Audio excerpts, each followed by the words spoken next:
આપણે સ્વર્ગનું ભવિષ્ય અને દુનિયાનું ભવિષ્ય શીર્ષક ઉપદેશ સાથે પરમેશ્વરના વચનનો અભ્યાસ કરીએ. સૌથી પ્રભાવશાળી નેતાઓ સાથે એક ખાસ મેળાવડો હતો. તેઓએ મોટેભાગે ભવિષ્ય વિશે વાત કરી. આ દુનિયાનું શું થશે? ટેકનોલોજી કેટલી આગળ વધશે? આપણું જીવન કેવી રીતે બદલાશે? આ રીતે તેઓએ ભવિષ્ય વિશે ચર્ચા કરી. આ સાંભળ્યા પછી મેં વિચાર્યું, આપણું ભવિષ્ય કેવું હશે? બધા લોકો, શું તમે ઉત્સુક નથી? આપણા રોજિંદા જીવનમાં પણ જો આપણે આજના જીવનની સરખામણી 10 વર્ષ પહેલાના જીવન સાથે કરીએ તો ઘણી બધી બાબતો બદલાઈ ગઈ છે.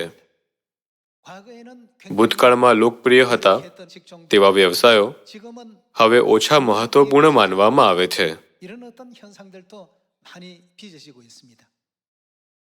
જેમ જેમ કૃત્રિમ બુદ્ધિ માનવ જીવનમાં પ્રવેશ કરે છે, તેમ તેમ માનવતાનું ભવિષ્ય વધુ મર્યાદિત બનતું જાય છે.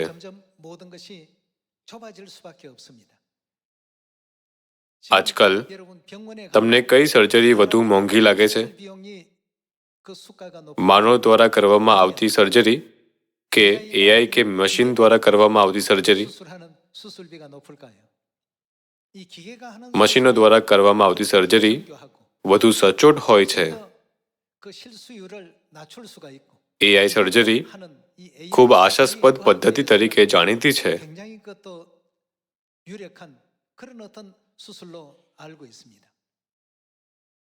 જો કે તેને હજુ વ્યાપકપણે અપનાવવામાં આવ્યું નથી. માણસો પાછળ પડવા લાગ્યા છે. એઆઈએ પહેલા પણ એક મનુષ્ય સામે ગોની રમત રમી હતી, ખરું ને? સમાચારોમાં તેનો વ્યાપક અહેવાલ આવ્યો. એવું માનવામાં આવતું હતું કે મનુષ્ય જીતશે, પરંતુ તેઓ એક સિવાય બધી રમત હારી ગયા.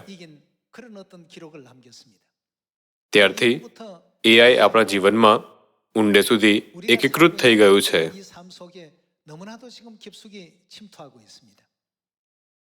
કમ્પ્યુટર નિષ્ણાતો જે કોડિંગ અને ટેકનિકલ કામ કરતા હતા તે બધું જ એઆઈ કરી રહ્યું છે.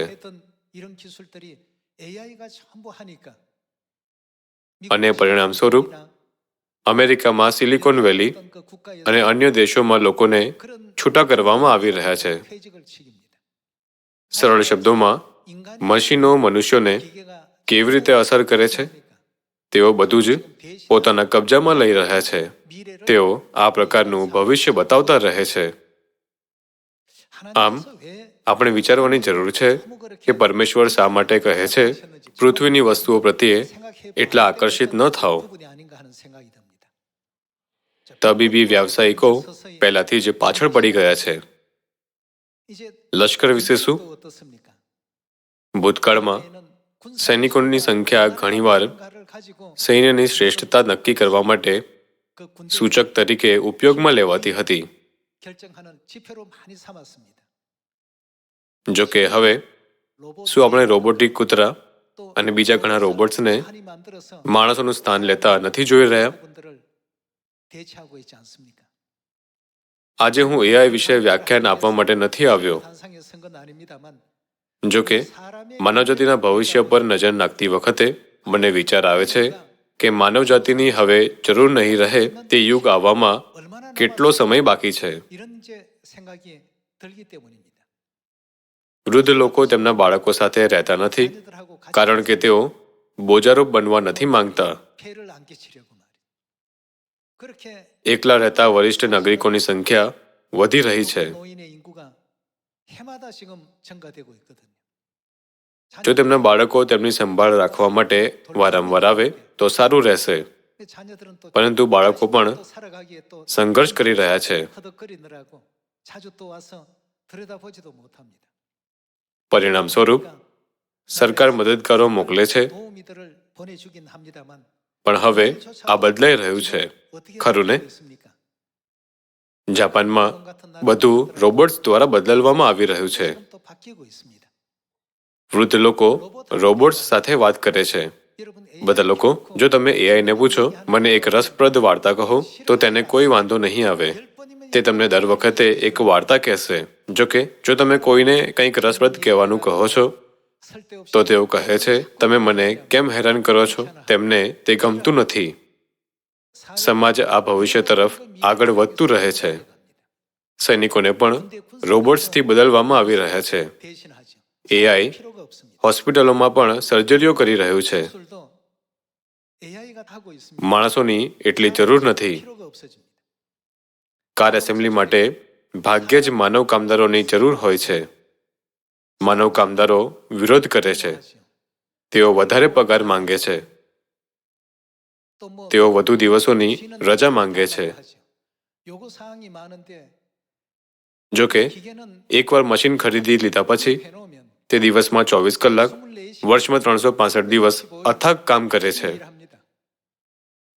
તો વ્યવસાય માલિકો શું વિચારે છે? શું તેઓ માનવ કામદારોને રાખશે કે પછી તેઓ એઆઈ કે રોબોટિક મશીનો પર આધાર રાખશે? સમાજ આ દિશામાં આગળ વધી રહ્યું છે. કેટલાક વિચારી શકે છે, તો પછી શું લોકો આરામથી નહીં રહે કારણ કે તેમને કામ કરવાની જરૂર નથી? તે સાચું નથી, કારણ કે લોકો તેમની નોકરી ગુમાવશે. જેમ જેમ આપણે એઆઈના યુગમાં પ્રવેશી રહ્યા છીએ, લોકો કહે છે કે માનવજાતિનો સુવર્ણ સમય, આ પૃથ્વી પર જીવવાનો બાકી રહેલો સમય સમાપ્ત થઈ રહ્યો છે.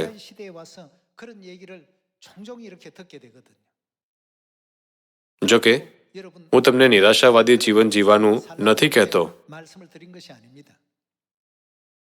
તો પછી આજે સૌથી ખુશ લોકો કોણ છે? તેઓ કેવા પ્રકારનું જીવન જીવી રહ્યા છે? એકવાર મેં એઆઈને પૂછ્યું, સ્વર્ગમાંથી નીચે આવતા સંપૂર્ણ ચોરસ નવી યરુશલેમનું કમ્પ્યુટર ગ્રાફિક એનિમેશન બનાવો.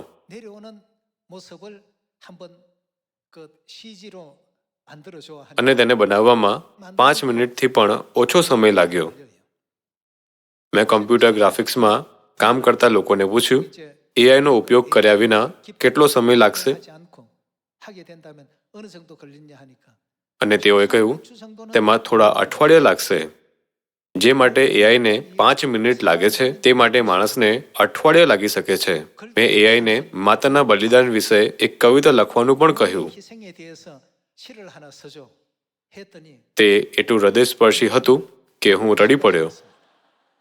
મને કવિતા ગમતી હોવાથી, તેથી મેં માતાઓ વિશે ઘણી કવિતાઓ વાંચી છે. જો કે, મેં આવી હૃદયસ્પર્શી કવિતા ક્યારેય વાંચી નથી. આ રીતે એઆઈ 1 સેકન્ડ કરતાં પણ ઓછા સમયમાં કવિતા લખી શકે છે. જો હું એઆઈને પૂછું, હું એક કાર્યક્રમમાં હાજરી આપવાનું આયોજન કરું છું, મારા માટે એક ભાષણ લખો, તો તે તરત જ એક ભાષણ તૈયાર કરે છે. અને મારી દિવસોની મહેનત પછી હું જે લખું છું, તેના કરતાં તે ઘણું સારું હોય છે. તો માણસને કોણ કામ પર રાખશે? તે કવિતાઓ સારી રીતે લખે છે. તે ગીતો લખવામાં અને સંગીત કમ્પોઝ કરવામાં નોંધપાત્ર રીતે સારું છે. બધા લોકો, આપણે આવા યુગમાં જીવી રહ્યા છીએ. મને વિચાર આવે છે કે જે લોકો આ વસ્તુઓનો ઉપયોગ કરે છે, તેઓ એક નવી દુનિયામાં જીવી રહ્યા છે. આમ, મને આશ્ચર્ય થાય છે કે માનવજાતિનો આ સુવર્ણ સમય કેટલો સમય ચાલશે.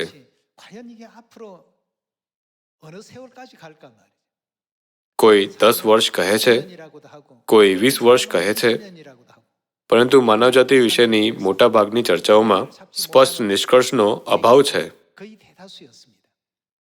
જો કે, એઆઈ ગમે તેટલું અદ્યતન બને, શું તે સ્વર્ગના રાજ્યનું વર્ણન કરી શકે છે? શું તે સ્વર્ગમાં જે છે તેનું સ્થાન લઈ શકે છે? પૃથ્વીની વસ્તુઓને એઆઈ દ્વારા બદલી શકાય છે, પરંતુ સ્વર્ગની વસ્તુઓ ક્યારેય બદલી શકાશે નહીં. એટલા માટે સૌથી બુદ્ધિશાળી લોકો તે છે જેઓ સ્વર્ગના રાજ્યની તૈયારી કરી રહ્યા છે. ધારો કે કોઈ વ્યક્તિ 10 વર્ષથી અંગ્રેજી શીખી રહ્યો છે. જો કે જો તમે તમારા સ્માર્ટફોન પર કહો છો તે કેટલું છે, તો તે ઝડપથી અંગ્રેજી ભાષાંતર આપે છે. તમે ખંતથી અંગ્રેજીનો અભ્યાસ કર્યો અને તે કેટલું છે એવું અંગ્રેજી વાક્ય શીખ્યા, પણ એઆઈને પૂછતા તે તરત અનુવાદ કરે છે. શું તે ફક્ત અંગ્રેજીમાં અનુવાદ કરે છે? તે સ્પેનિશમાં અનુવાદ કરે છે, તે પોર્ટુગીઝમાં અનુવાદ કરે છે. આપણે એવા યુગમાં જીવી રહ્યા છીએ જ્યાં ડઝનબંધ ભાષાઓનો તરત અનુવાદ શક્ય છે. તો અંગ્રેજી ભાષાની અકાદમીઓનું શું થશે? તેઓ બંધ થઈ જશે. શું માનવ જાતિનું ભવિષ્ય વધુ મુશ્કેલ નથી બની રહ્યું? ભવિષ્યમાં શિક્ષકો કે શાળાઓની જરૂર નહીં પડે. આ મારો પોતાનો અભિપ્રાય નથી. દુનિયા ભવિષ્યને આ રીતે જુએ છે. કારણ કે જો તમે એઆઈને પૂછો છો તો તે શાળાઓ કરતાં વધુ વિગતવાર માહિતી પૂરી પાડે છે. જો તમે એઆઈને પૂછો ટ્રાફલગારનું યુદ્ધ શું છે, તો તે તરત જ જવાબ આપશે. જ્યારે તમે પૂછશો મને એડમિરલ યી શેન સિન વિશે કહો, ત્યારે તે તરત જ સમજાવી દેશે. તેમના જન્મના વર્ષથી લઈને તેમની સિદ્ધિઓ અને રાજા સિયોંગજોના શાસનકાળ દરમિયાનની ઘટનાઓ સુધી. શું વિદ્યાર્થીઓ હજુ પણ શિક્ષકો શોધશે? આ પૃથ્વીનું આ ભવિષ્ય છે. જો કે સ્વર્ગના રાજ્ય તરફ આગળ વધતા આપણા ભવિષ્યનું શું? આજકાલ લોકો પાસે એવી નોકરીઓ છે જે આકર્ષક લાગે છે, પરંતુ તેઓ એઆઈને કારણે બધું ગુમાવી દે છે. આપણા વિશે શું? આપણા ભવિષ્ય માટે બાઇબલમાં જોતા પરમેશ્વરે તેમના પ્રિય સંતાનો માટે બધું તૈયાર કર્યું છે. આપણે સમજીએ છીએ કે આપણા પરમેશ્વર આરંભથી અંત બતાવે છે. પિતા અને માતાએ આપણને વધુ સુખી જગતમાં દોરી જવા આ શિક્ષાઓ આપી છે. બધા લોકો આપણે આને ફક્ત એક સામાજિક ઘટના તરીકે ન ગણવું જોઈએ, પરંતુ વિચારવું જોઈએ કે આ પૃથ્વી પરના લોકોનું ભવિષ્ય આવું છે. તો પછી જેઓ સ્વર્ગના રાજ્ય તરફ જુએ છે તેમનું ભવિષ્ય કેવું હશે? આપણે આ વિશે વિચારવું જોઈએ. પરમેશ્વરે ઇઝરાયલોને અરણ્યમાં ઘણી મુશ્કેલીઓમાંથી પસાર કેમ થવા દીધા? તે તેમને આશીષ આપવા માટે હતું. શું આ બાઇબલમાં નથી લખ્યું? પરમેશ્વરે આપણા આજના જીવનને આપણું ભવિષ્ય સુખી બનાવવા અને અનંત મહિમા તરફ દોરી જવા બનાવ્યું હોવાથી, તેથી હું વિનંતી કરું છું કે આપણે ફક્ત વર્તમાન તરફ ન જોઈએ, પરંતુ ભવિષ્ય તરફ જોતા ખંતથી દોડીએ. આવો આપણે યશાયા અધ્યાય 46 વચન 10 પર એક નજર કરીએ.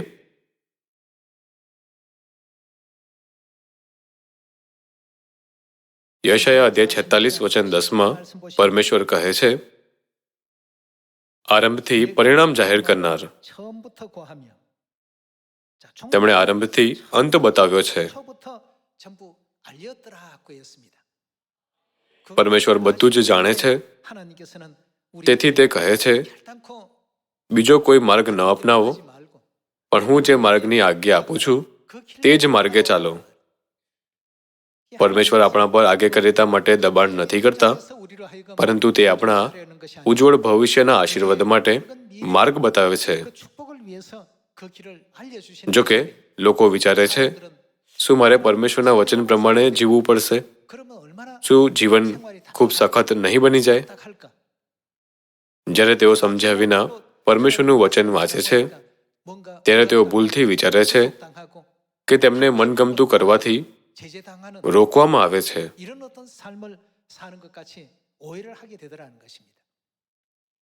આરંભથી જ પરમેશ્વર આપણને સૌથી સુખી જીવન આપવા માંગતા હતા.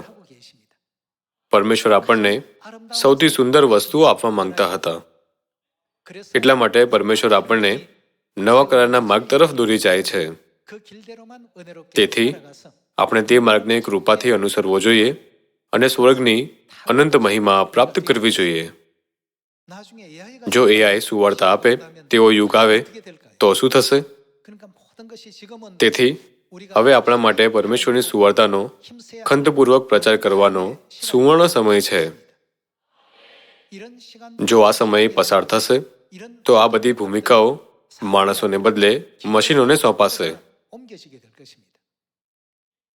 આવું થાય તે પહેલા, જ્યારે તમારી પાસે કોઈ ભૂમિકા અને તક હોય ત્યારે હું તમને તમારા શ્રેષ્ઠ પ્રયાસો કરવા પ્રોત્સાહિત કરું છું. આવો આપણે ફરી વચન 10 જોઈએ.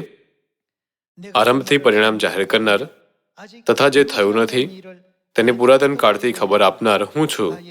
મારો સંકલ્પ દ્રઢ રહેશે ને મારા સર્વ ઈરાદા હું પૂરા કરીશ. પરમેશ્વરે પોતાની ઈચ્છા પૂર્ણ કરવા માટે આ પૃથ્વી પર બધું જ તૈયાર કર્યું છે. ભૂતકાળમાં નવલકથાઓ માણસો લખતા હતા, પણ આજકાલ એઆઈ નવલકથાઓ લોકપ્રિય છે. બધા લોકો એઆઈ એ કાર્યો સંભાળી રહ્યું છે જે માણસો કરતા હતા. તાજેતરમાં એક પરીક્ષામાં એઆઈ દ્વારા જવાબો લખાયા હોવાના મોટા સમાચાર આવ્યા હતા. જ્યારે એઆઈ પરીક્ષા આપે છે ત્યારે તેને પૂરા ગુણ મળે છે. તેમાં બધું જ્ઞાન સમાયેલું હોવાથી તે સ્વાભાવિક છે. આ મુદ્દાઓ કેવી રીતે વારંવાર ઊભા થાય છે તે જોઈને આપણે વિચારી શકીએ છીએ કે જેઓ ફક્ત આ પૃથ્વી પર જીવનનો પીછો કરે છે તેમનું ભવિષ્ય કેવું હશે, અને જેઓ સ્વર્ગની ઝંખના કરે છે તેમનું ભવિષ્ય કેવું હશે. હું આજે અહીં એઆઈ પ્રશિક્ષક તરીકે નથી, પણ આ આપણા સમયની વાસ્તવિકતા છે. જ્ઞાન છલકાઈ રહ્યું છે, કારણ કે માનવજાતિએ જે જ્ઞાન એકઠું કર્યું છે તે કમ્પ્યુટર્સમાં સંગ્રહિત છે અને એઆઈ દ્વારા તેને એક્સેસ કરી શકાય છે. ભૂતકાળમાં જ્ઞાન શિક્ષકો દ્વારા પહોંચાડવામાં આવતું હતું. જોકે હવે એવું નથી રહ્યું. હકીકતમાં જ્યારે પ્રોફેસરો હવે લેક્ચર આપે છે ત્યારે વિદ્યાર્થીઓ એઆઈ ચાલુ કરે છે, તેને તરત જ તપાસે છે અને કહે છે, પ્રોફેસર, તારીખ થોડી ખોટી છે, અથવા તે કોઈ અલગ વ્યક્તિ છે. આમ કેટલાક પ્રોફેસરો કહે છે, પ્રોફેસર બનવું મુશ્કેલ છે. શરૂઆતથી જ પરમેશ્વરે અગાઉથી જોયું હતું કે માનવજાતિ આ પ્રકારના યુગમાં જીવશે. આ કારણોસર પરમેશ્વર પવિત્ર આત્માના યુગમાં બીજી વખત આ પૃથ્વી પર આવ્યા. સ્વર્ગીય પિતા અને સ્વર્ગીય માતાએ બધી માનવજાતિને દુન્યવી લોભ, જ્ઞાન અને અભિમાનને બદલે વધુ સ્વર્ગીય પુરસ્કારો મેળવવાની તક આપી છે. ખરું ને? એટલા માટે ઈશ્વરે આપણા ઉજ્જવળ ભવિષ્ય માટે સમગ્ર માનવજાતિને પ્રકટીકરણ અધ્યાય 22 પહોંચાડ્યું. અધ્યાય 22 વચન 17.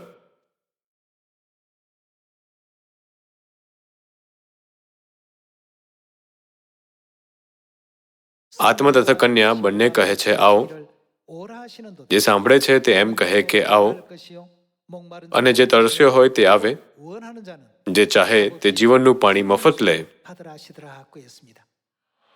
આપણા ઉજ્જવળ ભવિષ્ય માટે પરમેશ્વર આ પૃથ્વી પર આત્મા અને કન્યા તરીકે આવ્યા છે.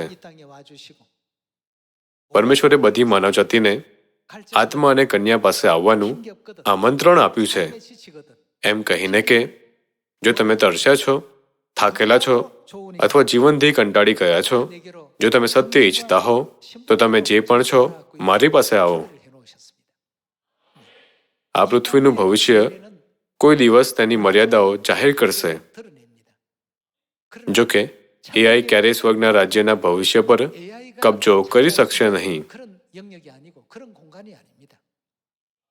એવો યુગ ચોક્કસ આવશે જ્યારે ફક્ત સ્વર્ગની આશા રાખનારા અને તેની તૈયારી કરનારા લોકો જ બચી શકશે. આવો આપણે 2 કોરિન્થી અધ્યાય 3 વચન 6 પર એક નજર કરીએ.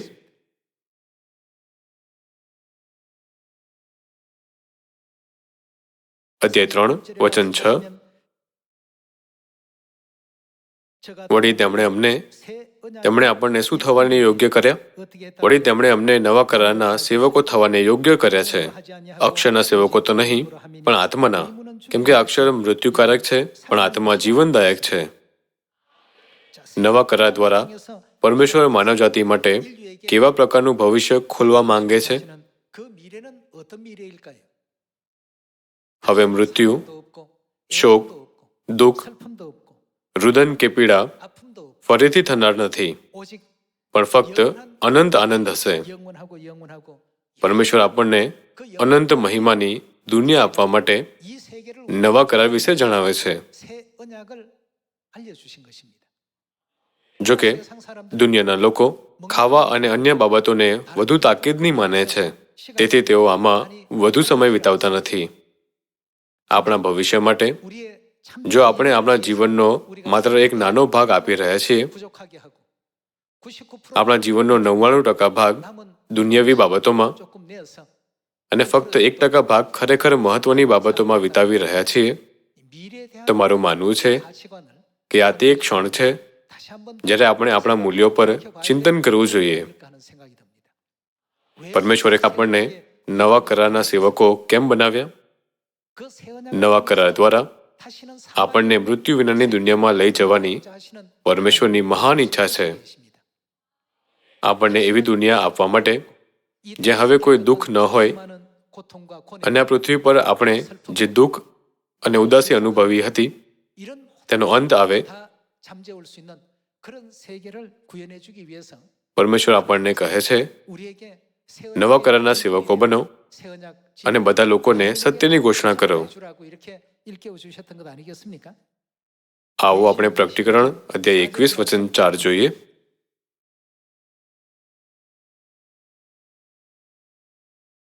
આવો આપણે વચન 4 જોઈએ.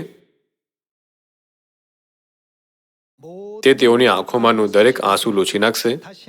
મરણ ફરીથી થનાર નથી, તેમજ શોક કે રુદન કે દુઃખ ફરીથી થનાર નથી. પ્રથમની વાતો જતી રહેલી છે. રાજ્યાસન પર જે બેઠેલા છે તેમણે કહ્યું, તે શું કરી રહ્યા છે? જુઓ, હું બધું નવું બનાવું છું. વળી તે કહે છે, તેમણે શું કહ્યું?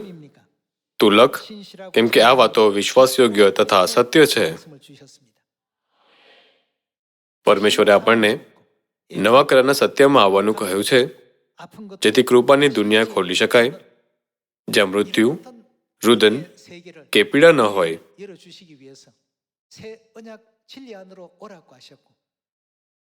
શું આત્મા તથા કન્યા માનવજાતિને મારી પાસે આવો એમ કહીને બોલાવતા નથી? આપણે ખૂબ જ વ્યસ્ત હોવાથી આપણી પાસે નવરાશનો અભાવ હોય છે, અને ઘણીવાર આપણને લાગે છે કે આપણી પાસે આત્મિક રીતે વિચારવાનો સમય નથી.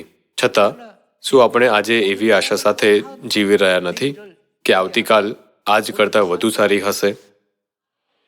ભવિષ્યમાં હું કેવો હોઈશ? ભવિષ્યમાં મારું જીવન કેવું હશે? ભવિષ્યની વાત આવે ત્યારે આપણે જે વિશ્વાસના માર્ગ પર ચાલી રહ્યા છીએ તેની તપાસ કરવી જોઈએ. જેઓ આ પૃથ્વીના ભવિષ્ય પર નજર રાખે છે તેઓ સમય જતાં મર્યાદાઓનો સામનો કરશે. ભલે આ પૃથ્વી પરનું પર્યાવરણ ઘણું સારું થઈ જાય, પણ તે કાયમ માટે આપણું રહી શકતું નથી. ભલે આ દુનિયામાં આપણું ભવિષ્ય 70 કે 80 વર્ષ પછી આપણા વિદાય સાથે સમાપ્ત થાય, પણ સ્વર્ગના રાજ્યમાં આપણા ભવિષ્યનું શું? તે અનંત છે. કોઈ મૃત્યુ કે શોક નથી. હંમેશા આનંદ અને શાંતિ રહે છે. દરરોજ નવી વસ્તુઓનું સર્જન થાય છે. કોઈ પીડા કે દુઃખ નથી. પરમેશ્વર આ પૃથ્વી પર નવા કરારનું સત્ય પ્રગટ કરવા આવ્યા, જેથી તે આપણને આટલું મૂલ્યવાન વિશ્વ આપી શકે. તેમ છતાં આપણે કહીએ છીએ, મેં તે પાદરી પાસેથી સાંભળ્યું છે, મેં તે યુટ્યુબ પર જોયું છે, અને બાઇબલ અભ્યાસ દરમિયાન હું તેના વિશે શીખ્યો છું. આમ હું ઘણું જાણું છું. આપણે આ રીતે ન વિચારવું જોઈએ. શૈતાન આ સત્ય છીનવી ન લે તે માટે પિતા અને માતાએ તેને દ્રષ્ટાંતો, ભવિષ્યવાણીઓ અને ઇતિહાસમાં છુપાવી દીધું. તેને ઘણા સ્તરોમાં લપેટી દીધું. જેથી ફક્ત સ્વર્ગના બાળકો જ તેનો સાચો અર્થ સમજી શકે. તેથી શિષ્યોએ યીશુને કહ્યું, જો તમે ફક્ત એમ કહો કે એ છે અને બી એ બી છે, તો તે સરળ રહેશે. તેના બદલે તમે લોકોને આશ્ચર્યચકિત કરો છો. શું આ તે છે કે તે આ છે? તેઓએ પૂછ્યું, તમે દ્રષ્ટાંતોમાં કેમ બોલો છો? ત્યારે તેમણે તેઓને ઉત્તર આપ્યો, આકાશના રાજ્યના મર્મો જાણવાનું તમને આપેલું છે, પણ તેઓને નથી આપેલું. આપણને વિશેષાધિકારો મળ્યા છે અને પરમેશ્વરની કૃપા કાર્યરત છે.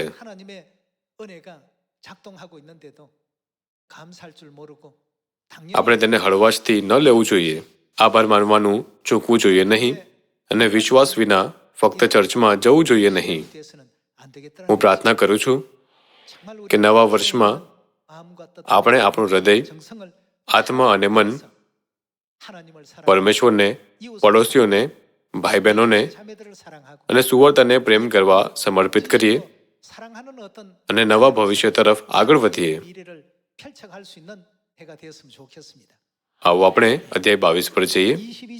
ભલે ઈશ્વરે આપણા માટે ઘણી અદ્ભુત વસ્તુઓ તૈયાર કરી હોય, કેટલાકને આમાં વિશ્વાસનો અભાવ હોય છે અને ફક્ત વર્તમાન પરિસ્થિતિઓને જ જુએ છે. તે નિરાશાજનક છે. અધ્યાય 22 વચન 1. ત્યારે તેણે મને ઈશ્વરના તથા હલવાના રાજ્યસનમાંથી નીકળતી સ્ફટિકના જેવી ચળકતી જીવનના પાણીની નદી નગરના રસ્તા મધ્યે બતાવી. એ નદીના બંને કિનારે જીવનનું ઝાડ હતું. તેને 12 પ્રકારના ફળ લાગતા હતા. દર માસે તેને નવીન ફળ આવતા હતા. વળી તે ઝાડના પાંદડા સર્વ પ્રજાઓને નિરોગી કરવા માટે હતા. હવે પછી કોઈ પ્રકારનો શાપ થનાર નથી, પણ તેમાં ઈશ્વરનું તથા હલવાનું રાજ્યસન થશે. તેમના દાસ તેમની સેવા કરશે. તેઓ તેમનું મુખ નિહાળશે અને તેઓના કપાળ પર તેનું નામ હશે. ફરીથી રાત પડશે નહીં. તેઓને દીવાના અથવા સૂર્યના પ્રકાશની જરૂર નથી, કેમ કે પ્રભુ પરમેશ્વર તેઓ પર પ્રકાશ પાડશે અને તેઓ સદા સર્વકાળ રાજ કરશે. બધા લોકો, આ આપણું ભવિષ્ય છે. બાઇબલમાં લખેલું હોવાથી આપણે તેને અવગણવું જોઈએ નહીં. આ આપણા વિશેની ભવિષ્યવાણી છે. આ ભવિષ્યવાણીના મુખ્ય પાત્રો તરીકે શું આપણે આજે પરમેશ્વરની ભવિષ્યવાણી મુજબ જીવીએ છીએ? શું આપણે આ બાબત વિશે વિચારવું ન જોઈએ? પરમેશ્વરે ખંતથી કામ કર્યું અને આપણા માટે ઉજ્જવળ ભવિષ્ય તૈયાર કરવા સંપૂર્ણ ધ્યાન આપ્યું. તેમ છતાં જો તેમના બાળકો ખોટી બાબતોમાં સમય બગાડતા હોય અને નાશ પામનારી બાબતો પર ધ્યાન કેન્દ્રિત કરતા હોય તો શું? એવું ક્યારેય ન હોવું જોઈએ. એટલા માટે પ્રેરિત પાઉલે 2 કોરિન્થી અધ્યાય 4 માં એક મહત્વપૂર્ણ સંદેશ આપ્યો. આવો આપણે 2 કોરિન્થી અધ્યાય 4 પર જઈએ.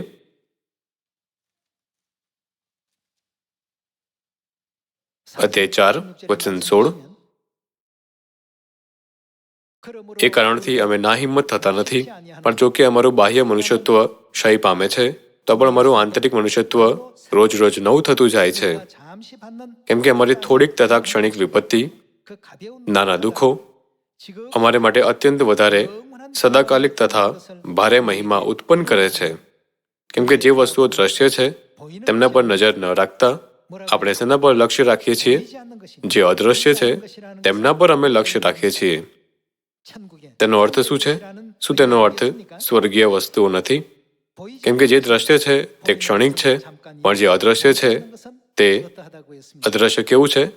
તે સદાકાલિક છે.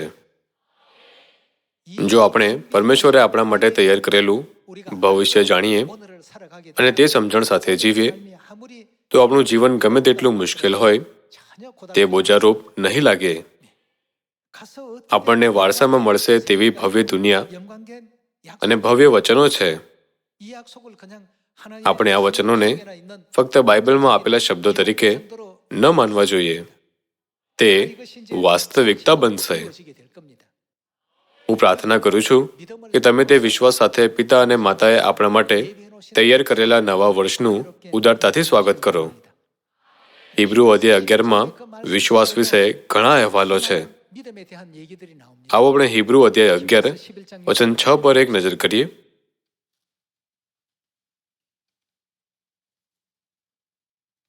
પણ વિશ્વાસ વગર ઈશ્વરને પ્રસન્ન કરવા એ બનતું નથી. 못한다고 되어 있지 않습니까? 이 땅에 આ દુનિયાનું એક ભવિષ્ય છે, 우리 하늘 પરંતુ પરમેશ્વરે પોતાના બાળકો માટે પણ ભવિષ્યની યોજના બનાવી છે. આપણે તે ભવિષ્યમાં દ્રઢ વિશ્વાસ રાખવો જોઈએ. 되어야 됩니다. પ્રથમ ચર્ચના સંતોએ સતાવણી સહન કરી. 많은 핍박을 받고 때로는 તેમને રોમન એમ્ફી થિયેટરોમાં સિંહોને ખવડાવવામાં આવતા હતા 인간 અને માનવ મસાલો તરીકે બાળવામાં આવતા હતા. 그래서 죽임을 당하기도 했습니다만 તેમ છતાં 조금도 તેમને તે જીવનનો અફસોસ નહોતો. કારણ શું હતું? શું એ ભવિષ્યના વચનને કારણે નહોતું જે ઈશ્વરે તેમને આપ્યું હતું? કારણ કે તેમને વિશ્વાસ હતો. જેમને ભવિષ્યમાં વિશ્વાસ નથી, 갖지 못한 사람 તેઓ વિશ્વાસનું યોગ્ય જીવન જીવી શકતા નથી 이 땅에 અને આ દુનિયામાં પણ 살지 못하는 યોગ્ય રીતે જીવી શકતા નથી. 많이 생깁니다. આવો આપણે 2026માં પરમેશ્વરને પ્રસન્ન કરીએ. 기쁘시게 해드리고 આપણું સાચું ભવિષ્ય 맞이할 સ્વર્ગનું કૃપાળું અને ભવ્ય રાજ્ય છે, જ્યાં હવે કોઈ મૃત્યુ કે પીડા નથી. 그 은혜로운 영화로운 천국 세계. જેમ 1 કરન્થી અધ્યાય 2માં લખેલું છે, 같이 눈으로 보지도 못한 હું આશા કરું છું કે આ વિશ્વાસનો સમય હોઈ શકે 내 마음으로도 જેમાં આપણે હિંમતભરે આગળ વધીએ. 그런 초월 એલોહિમ પરમેશ્વરના મહિમા વિશે વિચારીએ, જેમણે એવી દુનિયામાં અનંત ભવિષ્ય તૈયાર કર્યું છે 우리 엘로힘 하나님 જે કોઈ આંખે જોયું નથી, 생각하면서 કોઈ કાને સાંભળ્યું નથી અને કોઈના મનમાં પ્રવેશ્યું નથી. 시간들이 다 됐으면 좋겠습니다. જેમ જેમ ભવિષ્યમાં આપણો વિશ્વાસ નબળો પડે છે, તેમ તેમ કાર્ય કરવાની આપણી ક્ષમતા પણ નબળી પડતી જાય છે. જો કોઈનો ભવિષ્યમાં વિશ્વાસ યહોશુઆ જેટલો જ મજબૂત હોય તો શું થાય છે? 모진 항공불락의 요새 તેઓ યરીખોના મજબૂત કિલ્લા વિશે શું કહેશે? 향해서 뭐라고 말합니까? 저들은 તેમને આ કહેવાનો વિશ્વાસ હશે 뭐라고요? કે તેઓ આપણી રોટલી છે. 할 수 있는 이런 믿음이 생기죠. યહોશુઆએ પરમેશ્વરે તેમના માટે તૈયાર કરેલા 승리할 વિજય ભવિષ્યમાં વિશ્વાસ કર્યો. 다른 사람들은 બીજા લોકો પરમેશ્વરે આપેલા ભવિષ્યમાં માનતા ન હોવાથી તેઓએ કહ્યું, 아, તેઓ ખૂબ મોટા છે, આપણે તીડ જેવા છીએ અને તેઓ દાનવ જેવા છે. 저들은 사람 같아. જેમને પરમેશ્વરે તૈયાર કરેલા ભવિષ્યમાં 미래에 대한 વિશ્વાસ ન હતો, તેઓએ આવું કહ્યું. 소리를 했습니다. તેમનો વિશ્વાસ કનાનમાં પ્રવેશવા લાયક ન હોવાથી 되지 못하는 તેથી તેઓ બધા અરણ્યમાં નાશ પામ્યા. 또 멸망하고 엎드러질 수밖에 없는 그들의 어떤 그 તેમની પરિસ્થિતિને ઉદાહરણ તરીકે બતાવીને 1 કરન્થી અધ્યાય 10માં આપણને શું શીખવે છે? 고린도전서 તે આપણને 뭐라고 했어요? તેમના જેવા ન બનવાનું શીખવે છે. 되지 말라고 했습니다. પરમેશ્વરે તમારા માટે જે ભવિષ્ય તૈયાર કર્યું છે તેમાં વિશ્વાસ ન રાખતા તેમના જેવા મૂર્ખ ન બનો. 그런 자들이 되지 말라고 말이에요. શું આ બધી બાબતો 그것을 બાઇબલમાં એટલા માટે નોંધાયેલી નથી? 주지 않았습니까? આ પૃથ્વી પરના લોકોનું ભવિષ્ય 사람들의 કેવું હશે? 삶의 그 미래는 어디까지 갈 것인지 તો પછી 우리가 또 આપણે કેવું ભવિષ્ય શોધી રહ્યા છીએ? 어떤 કેવું ભવિષ્ય આપણી રાહ જોઈ રહ્યું છે? 여호수아와 갈렙은 યહોશુઆ અને કાલેબને પોતાના ભવિષ્યમાં દ્રઢ વિશ્વાસ હતો. 그 둘만 એટલા માટે તેઓ બીજાઓ સામે દ્રઢતાથી ઊભા રહ્યા અને કહ્યું, 우리의 밥이다. તેઓ આપણી રોટલી છે, 하나님 પરમેશ્વર આપણી સાથે છે. 그들의 신은 તેમનું રક્ષણ તેમના પરથી હટી ગયું છે. 이렇게 શું તેમના વિશ્વાસે 사람이 얘기할 તેમને આત્મવિશ્વાસથી બોલવાની મંજૂરી આપી ન હતી? 수 있었지 않겠습니까? અમારા પ્રિય સિયોન પરિવારના સભ્યો, 가족들, હું વિનંતી કરું છું કે 2026ના વર્ષમાં 우리 위해서 આપણે પરમેશ્વરે આપણા માટે તૈયાર કરેલા ભવિષ્યમાં 하나님의 અને તેમણે આપણા માટે સ્થાપિત કરેલા વાતાવરણમાં 믿음을 갖고 વિશ્વાસ સાથે આગળ વધી શકીએ. 가족들 모두가 되시길 તમને ખૂબ અનુગ્રહ મળ્યો છે તેવી આશા સાથે હું આજનો ઉપદેશ સમાપ્ત કરવા ઈચ્છીશ. તમારો ખૂબ ખૂબ આભાર.